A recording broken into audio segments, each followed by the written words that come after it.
Hello दोस्तों, अद्भुत कहानी संग्रह में आपका स्वागत है। आज की हमारी कहानी है परेशानी।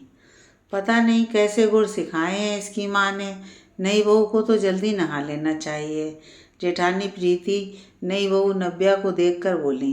नव्या बेचारी को समझ नहीं आता कहाँ से शुरू करूँ और कहाँ अंत। सास को घर से कोई खास मतलब नहीं था। जेठानी ने शादी के तीसरे दिन ही ये कहकर काम से पल्ला झाड़ लिया कि मैंने बहुत किया है, अब तुम्हें कैसे करना है तुम समझो। और हाँ, हमारे यहाँ नाकर खाना बनाने का कोई खास नियम नहीं है। सुबह चाय बनाने से जो रसोई का काम शुरू होता वो 2 बजे से पहले ख़त्म ही नहीं होता। नाश्ता खाना बनाने के बीच में चाय का दौर चलता रहता। नब्बे के मायके में ज़्यादा तेल मसाले वाला खाना नहीं खाया जाता था, तो कुछ ना कुछ कमी रह जाती तो जेठानी मजाक भी बनाती और नब्या से दोबारा भी बनवाती। हाँ, काम करती रहे इसके लिए नब्या को बिना नहाए खाना बनाने को कहती रहती। पहले नहाने की कोशिश करती तो कभी बाथरूम खाली ना होता, कभी कोई खाना या नाश्ते की मांग कर देता। जेठानी जी के 2 बच्चे भी थे, वो भी माँ से कुछ ना कहते। चाची खाना दो, पानी दो, नाश्ता दो, परेशान कर देते। इतना काम करने की आदत नहीं थी नब्या की। 10 दिनों में ही उसका चेहरा मुरझा गया। खड़े खड़े काम करने की वजह से पैर सूज गए थे, पर कोई मदद नहीं करता। हाँ, सभी जल्दी नहाने का ज्ञान जरूर देते।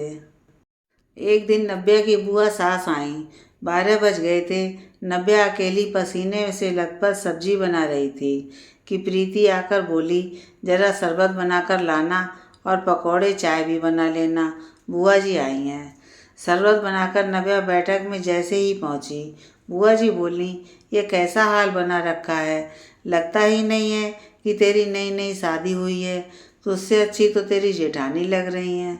बस इतना सुनते ही प्रीति को मौका मिल गया नब्या को नीचा दिखाने का। प्रीति बोली, हाँ बुआ जी, इसकी माँ ने कुछ नहीं सिखाया है। नई बहू को जल्दी नहा लेना चाहिए। माँ का नाम सुनते ही नब्या के सब्र का बांध टूट गया। रोते हुए बोली, जल्दी नहा लूँ पर कैसे? खाना भी समय पर बनाना है और सभी को खिलाना भी मुझे ही है। नहाने जाती हूँ तो खाना बनाने में देर होती है, खाना बनाऊँ तो नहाने में देर होती है। नहाने को सभी कहते हैं पर कोई ये नहीं कहता, नब्या नहा लो, कुछ काम हम लोग देख लेते हैं। नब्या तो रोते हुए बोलकर चली गई। पर बुआ जी बोली, भाभी, हम दोनों बहनें हमेशा आपकी मदद करती थीं। आपने भी बड़ी बहू प्रीति की भी घर के कामों में मदद की, फिर आज ऐसा क्यों? अब आपको काम नहीं करना है तो आप प्रीति को तो कह सकते हैं। और प्रीति, नब्या मायके चली गई या पति के पास, तब तुम क्या करोगे? सब चुप हो गए। शायद समझ गए थे सिर्फ कहने से कुछ नहीं होता, करना भी पड़ता है।